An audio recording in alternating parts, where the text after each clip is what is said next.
زاد آشوبی زبش مدافع برخورد میکنه. حالا خلیلی موقع بازیکن پرسپولیس در دهانه دروازه و توی دروازه قرار میگیره. چه زمانی گل میزنه این تیم پرسپولیس،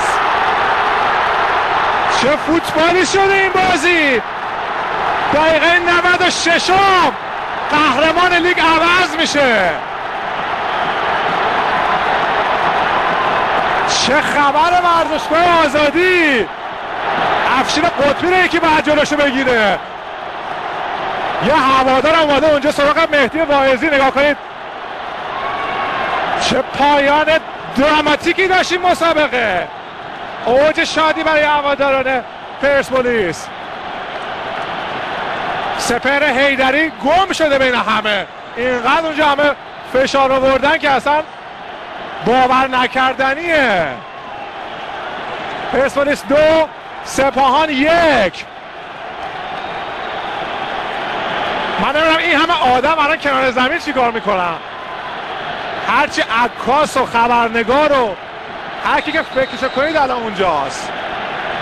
سپهر حیدری به محبوب ترین چهره هواداران پرسپولیس تبدیل میشه. 2-1 به نفع تیم قرمز. اونجا پژمان نوری هم داره وسط زمین دعوا میکنه بازیکن حریف. همینجور تماشاگر دونه دونه هم میپرن وسط زمین.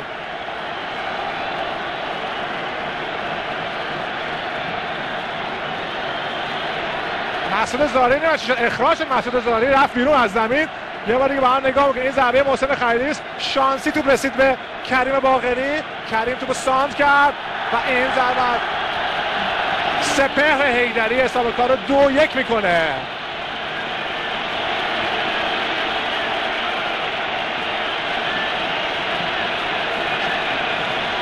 این سانتش که انجام میشه روی دروازه. این ضربه صد و توپی که در درون دروازه قرار میگیره.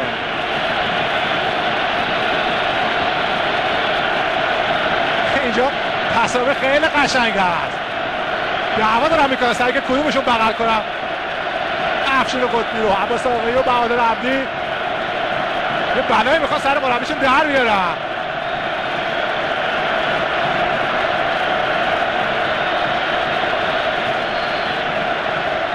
واقعا اوج تراژدی برای تیم سپاهان بود این مسابقه. دقیقه 96 اونجا همه همینجوری دارن کارت میگیرن. دونه دونه بازیکن دارن اخراج میشن. کارت های آقای سعید مظفری هم وسطش همش افتادن. عجب بازی شده. چه اتفاقاتی داره میفته اینجا. همه چی افتاد از دست آقای مظفری.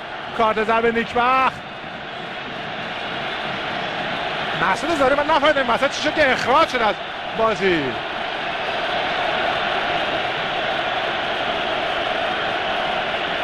این برم ویرا داره اعتراض میکنه به داور چهارم این مسابقه. بسوط پایان مسابقه قهرمانی پرسپولیس در رقابت لیگ برتر و تصاویر افشین قطبی و بقیه اگه ببینید واقعا در نوع خودش جالبه. 2-1 تیم پرسپولیس مسابقه رو برد و قهرمان رقابت لیگ برتر شد.